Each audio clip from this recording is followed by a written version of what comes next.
4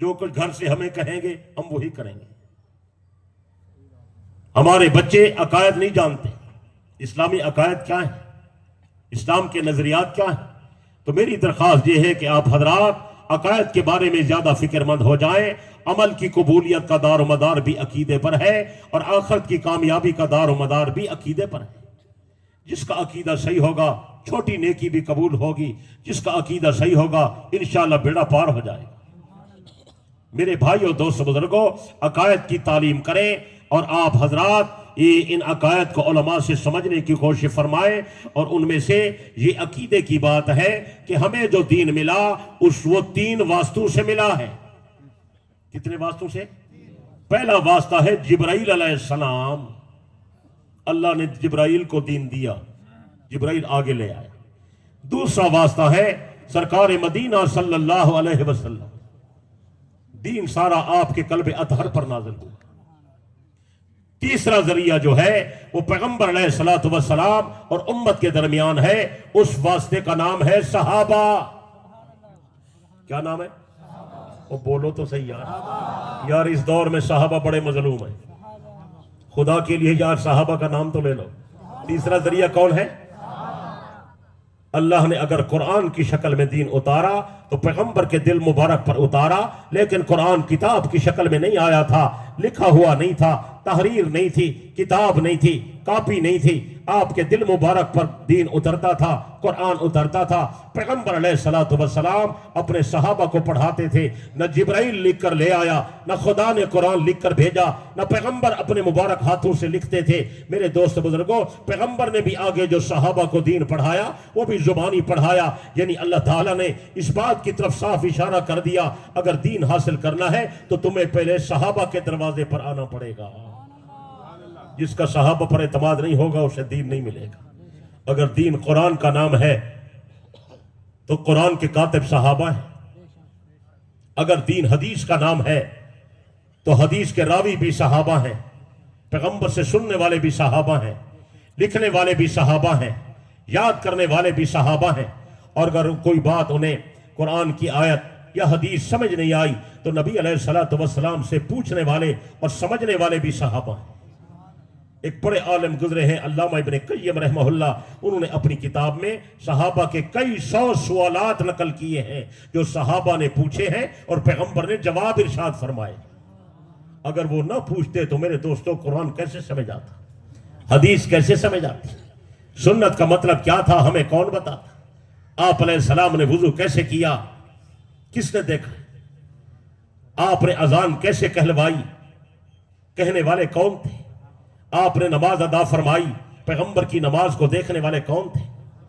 حضرت معاویہ رضی اللہ عنہ ایک دن آئے مدینہ منورہ میں, اعلان کیا لوگوں آؤ میں تمہیں پیغمبر کا وضو بتاؤں کہ آپ وضو کیسے کرتے تھے. آج کل کچھ لوگوں نے یہ مشہور کر رکھا ہے کہ جو معاویہ تھے وہ تو خلاف سنت کام کرتے تھے. استغفر اللہ, لا حول ولا قوت الا باللہ, کیسی غلط بات ہے.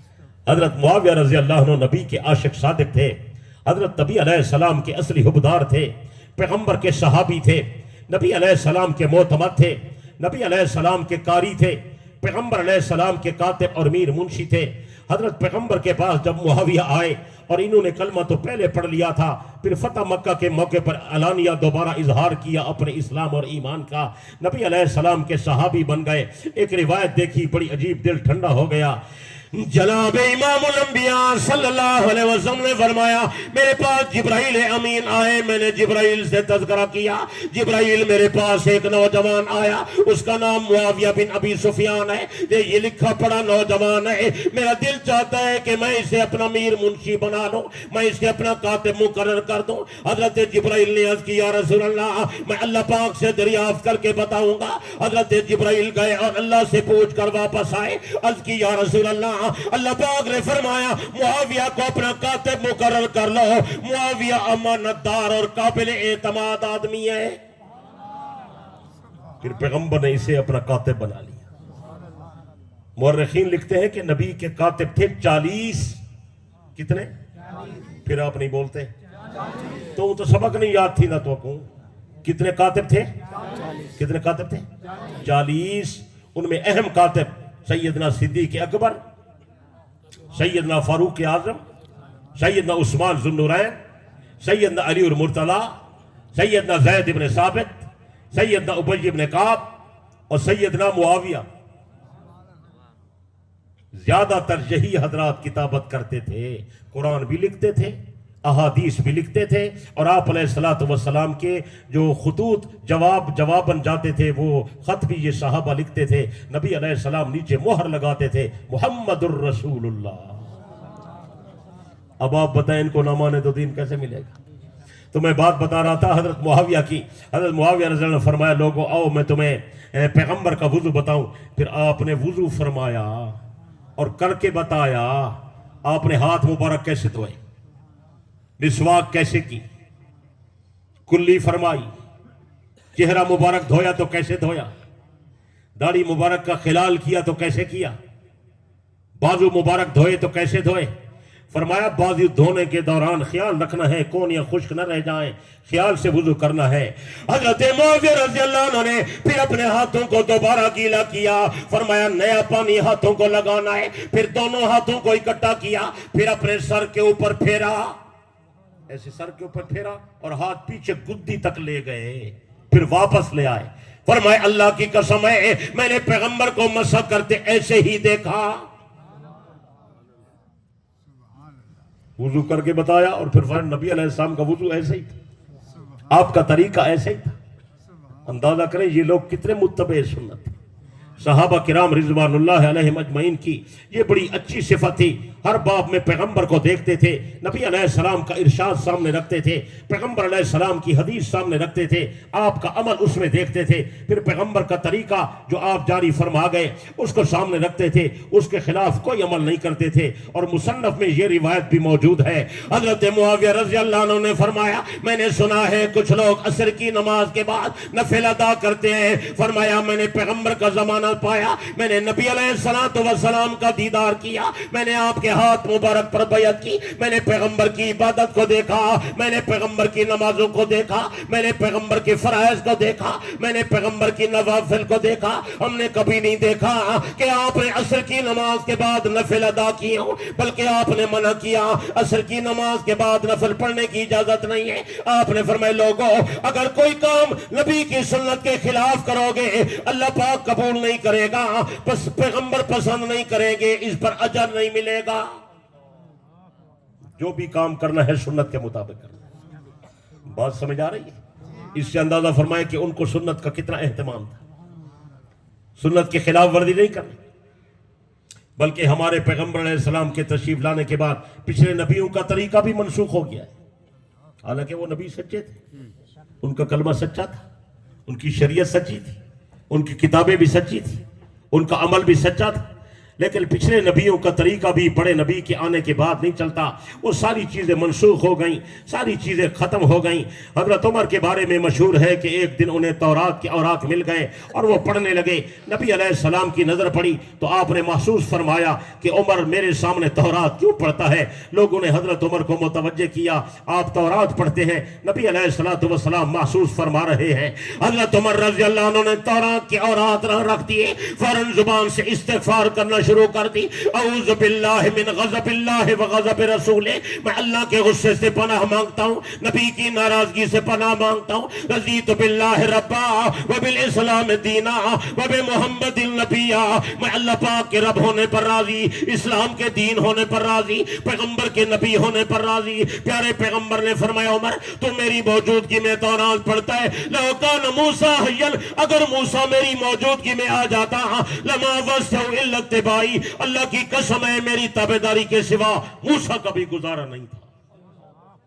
اگر آج موسیٰ آتے تو وہ بھی میرا کلمہ پڑھتے، وہ بھی میری تابعداری کرتے، میرے عمل کے مطابق عمل فرماتے. بڑی عجیب بات ہے. حضرت عیسیٰ علیہ السلام کے بارے میں اہل اسلام کا متفقن علیہ عقیدہ ہے. حضرت عیسیٰ آئے تھے، آسمان پر تشریف لے گئے، آج آسمانوں پر زندہ موجود ہیں. قیامت کے قریب دوبارہ زمین پر تشریف لائیں گے. جب آئیں گے تو دجال کو قتل کریں گے، بیت اللہ کا طواف کریں گے، جب حج عمرے سے فارغ ہوں گے، میرے آقا نے بڑی تفصیل اس کی بتا دی۔ حضرت عیسیٰ علیہ السلام پھر میں مدینہ منورہ آئیں گے، لیاتین قبری، میری قبر پر ضرور بالضرور آئیں گے، حتی یسلم علیہ، حضرت عیسیٰ آ کر مجھے سلام کریں گے، وَلَأَرُدَّنَّ عَلَيْهِ، میں عیسیٰ کے سلام کا ضرور جواب دوں۔ اسی سے ہمارے اکابر انبیاء کی حیات کے قائل ہیں، ایک نبی سلام فرما رہے ہیں اور دوسرے نبی سلام کا جواب ارشاد فرما رہے ہیں۔ وہ بات سمجھ آ رہی ہے یا اوپر سے جا رہی ہے؟ تو میرے بھائیو دوست بزرگوں، حضرت عیسیٰ علیہ السلام جب تشریف لائیں گے تو اپنا کلمہ نہیں پڑھوائیں گے، اپنی شریعت پر عمل نہیں کروائیں گے، اپنا طریقہ نہیں بتائیں گے، بلکہ ہر طریقہ نبی آخر الزمان کا بتائیں گے۔ کلمہ پڑھیں گے نبی آخر الزمان کا، تلاوت کریں گے قرآن مجید کی، عمل کریں گے نبی آخر الزمان کی سنت کے مطابق عمل کریں گے۔ علامہ عینی نے اپنی شرح میں ایک عجیب بات نقل کی ہے، میں نے جب سے پڑھی ہے حیران ہوتا ہوں، خوش بھی ہوتا ہوں، عجیب شے ہے، اگر آپ کی توجہ ہے تو میں عرض کروں۔ انہوں نے لکھا حضرت عیسیٰ علیہ السلام عمل تو شریعت محمدی پر کریں گے، عمل تو سنت محمدی پر فرمائیں گے، لیکن وقت کے ساتھ ساتھ نئے مسائل بھی تو پیش آتے رہتے ہیں۔ جب نئے مسائل پیش آئیں گے تو حضرت عیسیٰ علیہ السلام پیغمبر بھی ہوں گے، نبی بھی ہوں گے، مجتہد بھی ہوں گے، اجتہاد بھی فرمائیں، لیکن بعض مسائل میں حضرت عیسیٰ کو رہنمائی کی ضرورت محسوس ہوگی۔ توجہ توجہ توجہ، بہاولپور والے توجہ، حضرت عیسیٰ علیہ السلام کو جب کسی مسئلے میں رہنمائی کی ضرورت پڑے گی، علامہ عینی اپنی شرح میں لکھتے ہیں حضرت عیسیٰ علیہ السلام پیارے پیغمبر کے روضے مبارک پر آئیں گے اور سلام عرض کریں گے، اور سلام کے بعد عرض کریں گے پیارے آقا یہ ایک مسئلہ درپیش ہے، مہربانی فرمائے رہنمائی فرما دے تاکہ میں آپ کی امت کو اسی کے مطابق عمل کرواؤں۔ علامہ لکھتے ہیں حضرت عیسیٰ علیہ السلام نبی آخر الزمان سے رہنمائی لے کر پھر نبی کی امت سے عمل کروائیں گے۔ یہ بھی عقیدہ حیات النبی کی بڑی اونچی دلیل ہے۔ پتہ نہیں میری باتیں سمجھ آ رہی ہیں یا اوپر سے جا رہی ہیں؟ اللہ کرے بات سمجھ آئے۔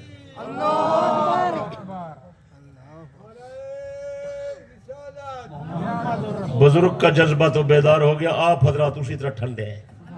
آج تو موسم ٹھنڈا نہیں ہے بھئی، آج تو ماشاءاللہ بہار آئی ہو۔ نعرہ لگانا ہے تو زور سے لگائیں، نعرہ تکبیر، شان محمد مصطفیٰ، پاک نبی کے تمام صحابہ، حضرت نبی کی ساری اہل بیت، مذہب اہل سنت والجماعت، عقیدہ حیات انبیاء، زور سے بولیں، عقیدہ حیات انبیاء۔ یہ میرا موضوع نہیں، لیکن ایک بات آ گئی آپ کی برکت سے وہ ضرور کہتا ہوں، لیکن پوری توجہ۔ جس آدمی کا عقیدہ حیات النبی پر اعتقاد نہیں ہے، اس آدمی کا ختم نبوت پر اعتقاد نہیں رہ سکتا۔ پتہ نہیں سمجھ آ رہی ہے، بات اوپر جا رہی ہے۔ آپ کہیں گے کیسے؟ آپ کے علم میں نہیں ہے کہ ہمارے نبی علیہ السلام تشریف لائے تھے، تبھی عمر پوری کر کے پردہ فرما گئے، انتقال فرما گئے، دنیا سے چلے گئے، ایسے ہے؟ بولو یار، چلے گئے نا؟ اور آج آپ کو گئے ہوئے 1400 سال گزر گئے۔ میں پوچھتا ہوں نبی علیہ السلام کی رحلت کے بعد آپ کی نبوت ہے؟ وہ بولو ہے؟ بھئی نبوت تو عہدہ ہے، عہدہ تو آدمی کو ملتا ہے، پیغمبر ہے نہیں، آپ عہدہ کس کو دیں گے؟ بہاولپور والے تو چس کوئی نہیں، کچھ سمجھ آئی ہے؟ میری بات سمجھ آئی ہے؟ بندہ فوت ہو گیا، احکام تو ختم ہو جاتے ہیں، نہیں ختم ہو جاتے؟ عورت کا نکاح بھی ختم ہو جاتا ہے، بندہ فوت ہو گیا، ایسے ہے؟ جب نبی علیہ السلام کی رحلت ہو گئی تو نبوت تو عہدہ ہے، منصب ہے، وہ عہدہ کس کو دیں گے؟ اس کے لیے تو ذات کا ہونا ضروری ہے۔ اور سمجھ آ رہی ہے؟ اور کوئی صورت نہیں ہے میرے دوست بزرگوں، ایک ہی صورت ہے کہ پہلے پیغمبر کو حیات مانے۔ ہمارے آقا موجود ہیں، قبر انور میں آرام فرما ہے اور زندہ ہے، وہاں جو صلاۃ و سلام عرض کرتا ہے آپ سنتے بھی ہیں، جواب بھی ارشاد فرماتے ہیں، جو یہاں سے درود پڑھتا ہے ملائکہ وہاں پہنچاتے ہیں۔ سچ ہے؟ بولے بولے بولے۔ جب حیات ہے تو پھر نبی کی نبوت بھی حیات ہے۔ اگر آپ حیات نہیں تو نبوت کو کیسے حیات مانو گے؟ اللہ کرے بات سمجھ آ جائے. تو میرے بھائی اور دوست بزرگوں، میں یہ عرض کر رہا تھا کہ پیارے پیغمبر کی آمد کے بعد پچھلے نبیوں کا کلمہ نہیں چلتا، پچھلے نبیوں کا طریقہ نہیں چلتا، پچھلے نبیوں کی شریعت نہیں چلتی. ہمارے آباء و اجداد کی رسمیں کیسے چلتی ہیں؟ ہم نے رسومات لی ہوئی ہیں. میرے دوست بزرگوں، کوئی طریقہ نہیں چلتا. مجھے وہ ایک واقعہ یاد آ گیا جب فاروق اعظم رضی اللہ عنہ نے بیت المقدس کو فتح کیا نا، حضرت تشریف لے گئے. وہاں دوگانہ نماز شکرانے کے طور پر محراب داودی میں ادا کیا. عیسائی جمع ہو گئے. حضرت ہم آپ کے تابع دار ہیں، اللہ نے یہ ملک آپ کو دے دیا، حکومت آپ کی، خلافت آپ کی، امامت آپ کی، بادشاہت آپ کی، یہ مسجد آپ کی، یہ ملک آپ کا، قانون آپ کا چلے گا. ہمیں اپنے مذہب پر رہنے دیں. ہماری جان، ہمارے مال، ہماری عزت کا تحفظ ہونا چاہیے. سیدنا فاروق اعظم رضی اللہ عنہ نے فرمایا تمہاری جان، تمہارا مال، تمہاری عزت محفوظ رہے گی انشاءاللہ. جب تک میں موجود ہوں تمہیں فکر مند ہونے کی ضرورت نہیں ہے. تو عیسائیوں نے کہا حضرت ہمیں آپ کی بات پر اعتماد ہے، آپ یقیناً معاہدے کی پاسداری فرمائیں گے، لیکن اگر یہ معاہدہ تحریر کر دیں تو ذرا ہمیں تسلی ہو جائے گی. تو فاروق اعظم نے فرمایا لکھو بھائی. تو یہ معاہدہ یہی جو میں عرض کر رہا ہوں کہ عیسائیوں کی جان، مال، یہ سب محفوظ رہے گی. جزاک اللہ، اللہ جزاک. ٹھیک ہے بس. اچھا کھڑا رہے، ٹھیک ہے کھڑے کیا اور دیکھ کھڑا رہے تو بیٹھی ہو. اللہ خوش رکھے یار، اللہ تعالیٰ. یہ بڑے پرانے لوگ ہیں، مخلص لوگ ہیں، سبحان اللہ. آپ میری بات کی طرف توجہ کریں، بڑی قیمتی بات آ گئی ہے. تو فاروق اعظم رضی اللہ عنہ نے فرمایا معاہدے کی پاسداری ہوگی، تمہاری جان، مال، عزت، آبرو سب محفوظ رہے گی، لیکن ہمارے مذہب میں مداخلت نہیں کرنی. انہوں نے کہا نہیں کریں. انہوں نے کہا لکھ دیں. حضرت نے وہ جو معاہدہ لکھا، توجہ او بہاولپور والو، تمہیں یہ باتیں کوئی نہیں بتائے گا. تاریخ والے نہیں بتاتے، کالج والے نہیں بتاتے، یونیورسٹی والے نہیں بتاتے. اس معاہدے کو تاریخ میں معاہدہ عمری کہتے ہیں. کیا کہتے ہیں؟ بولو بھائی، معاہدہ عمری. آج القدس کے نعرے وہ لگا رہے ہیں جو عمر کو نہیں مانتے. عجیب بات ہے. القدس القدس لبیک یا غزہ. اور میں نے کہا غزہ کو بعد میں لبیک کہنا، پہلے عمر کو تو لبیک کہے. جو عمر کو نہیں مانتا بیت المقدس کو کیسے مانتا ہے؟ اور سمجھ آ رہی ہے؟ وقت نہیں ورنہ میں سیر کراتا، تجھے پوری تفصیل بتاتا کہ میرے عمر نے بیت المقدس کو کیسے فتح کیا ہے. بہرحال یہ فتح ہو گیا، معاہدہ لکھا گیا. جب معاہدہ لکھا گیا تو عیسائیوں نے کہا فاروق اعظم ہمیں آپ پر اعتماد ہے، آپ نے لکھ بھی دیا ہے، آپ یقیناً معاہدے کی پاسداری فرمائیں گے، خلاف ورزی. لیکن اگر مہربانی کریں اس معاہدے پر کچھ گواہ بنا دیں، دستخط کروا دیں، بات پکی ہو جائے. فاروق اعظم نے فرمایا کوئی بات نہیں یار، گواہ بنا دیں. پوچھا حضرت کتنے گواہ؟ آپ نے فرمایا 4 گواہ. کتنے؟ بولو بھائی، کتنے گواہ؟ سکول کالج کے سٹوڈنٹ پوری توجہ کریں میری بات کی طرف. حضرت عمر نے معاہدہ عمری پر 4 آدمیوں کو گواہ بنایا، ان سے دستخط کروائے. میں نام بتاؤں گا، آپ نے نام یاد رکھنے ہیں اور سب مسلمانوں کو نہ جا کر بتانے ہیں.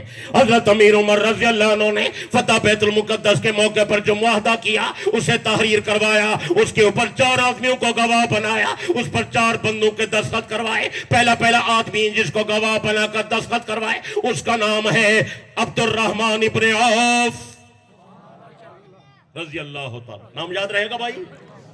دوسرا آدمی جس کا نام لکھا اس سے دستخط کروائے اس کا نام ہے حضرت ابو عبیدہ بن جراح رضی اللہ تعالی. بڑے اونچے صحابہ.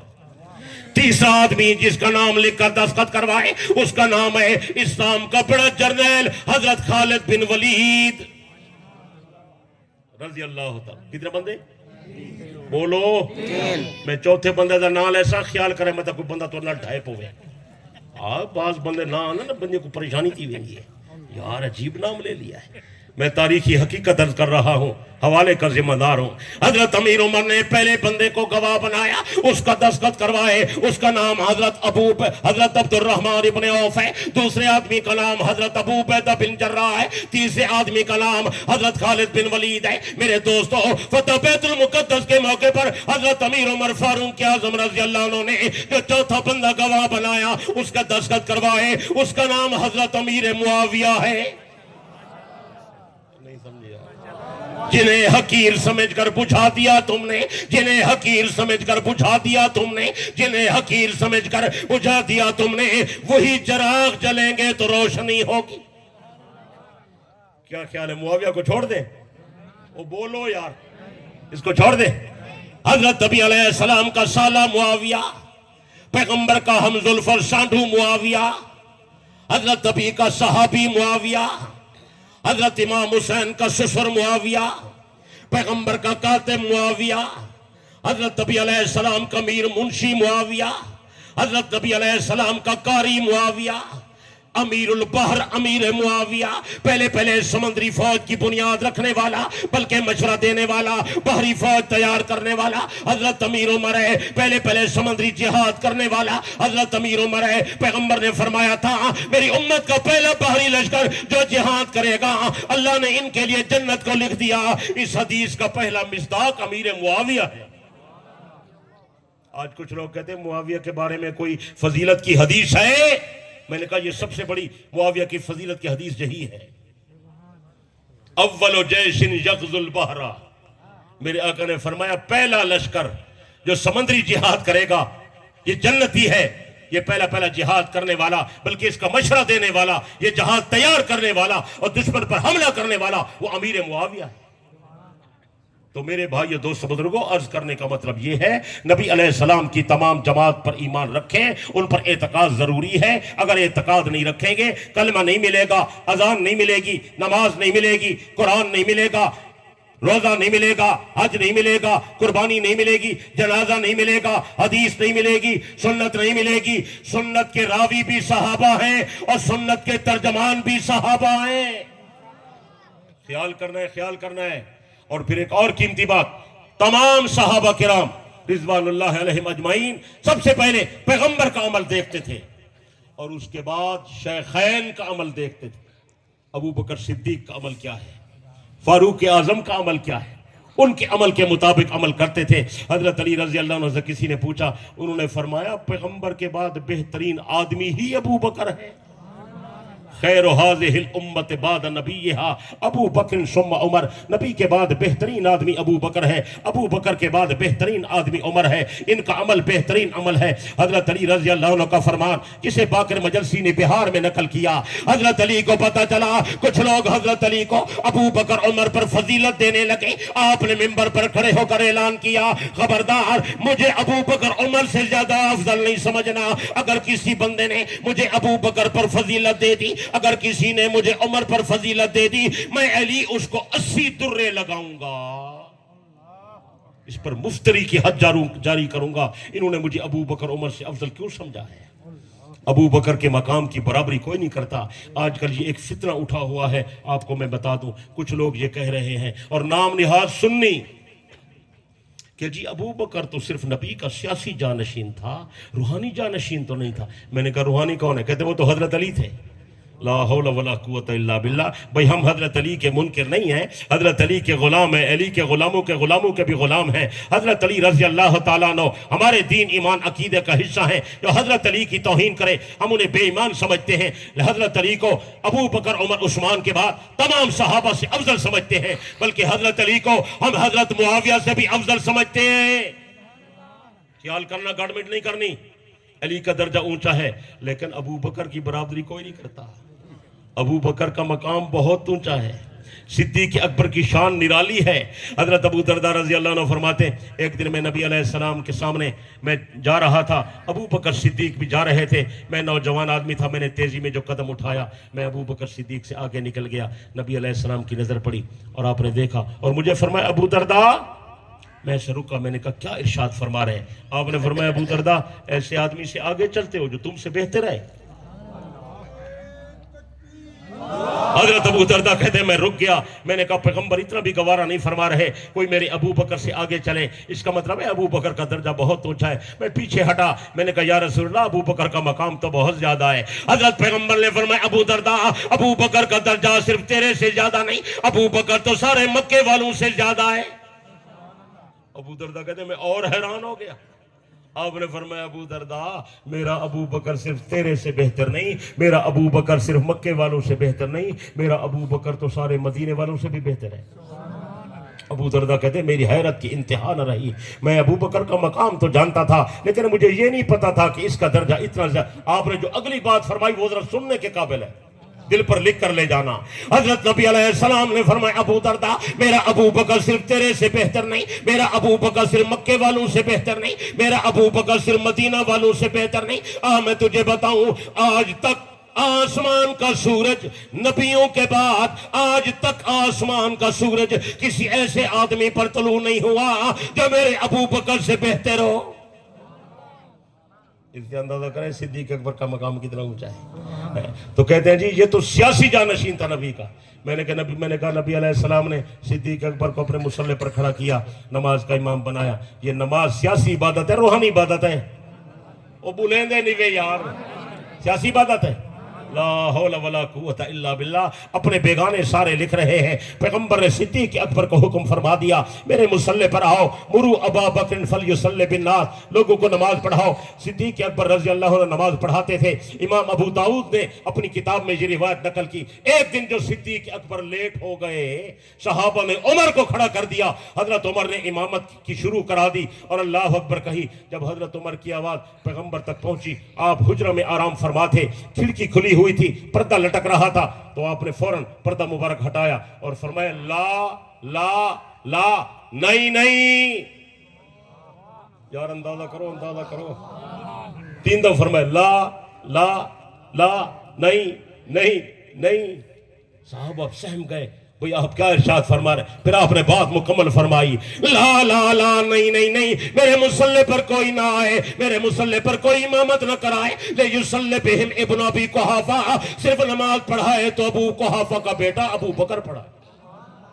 رسالت کی راہوں کا ہمراہ ساتھی، محمد کا ارمان صدیق اکبر۔ محمد تو سلطان ہے انبیاء کے، صحابہ کا سلطان صدیق اکبر۔